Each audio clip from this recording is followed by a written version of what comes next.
গ্রামের থাকা ছেলে আমি, নাম আমার জিহাদ। আমি খুব কার্টুন পছন্দ করি।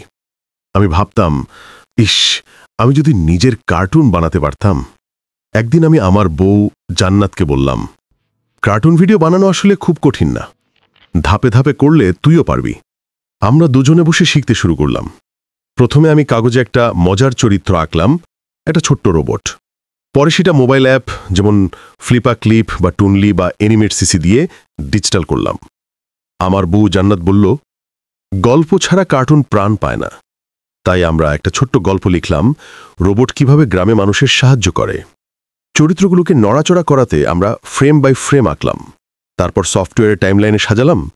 চরিত্র হাঁটছে, লাফাচ্ছে, সব তৈরি হলো। তারপর আমি নিজের কণ্ঠে ডায়ালগ রেকর্ড করলাম। পেছনে কিছু ফ্রি ব্যাকগ্রাউন্ড মিউজিকও যোগ করলাম। সব শেষে আমরা ভিডিওটা এডিট করলাম, অপ্রয়োজনীয় অংশ কেটে দিলাম আর সুন্দরভাবে রং ঠিক করলাম। শেষে আমাদের প্রথম কার্টুন ভিডিও বানালাম। আমার বউ জান্নাত হাসতে হাসতে বলল, আরে, এটা তো আসলেই মজার। এখন আমি নিজের ইউটিউব কার্টুন চ্যানেল খুলব। এইভাবে গল্প বলার ভঙ্গিতে বোঝানো যায় কার্টুন ভিডিও বানানোর ধাপগুলো।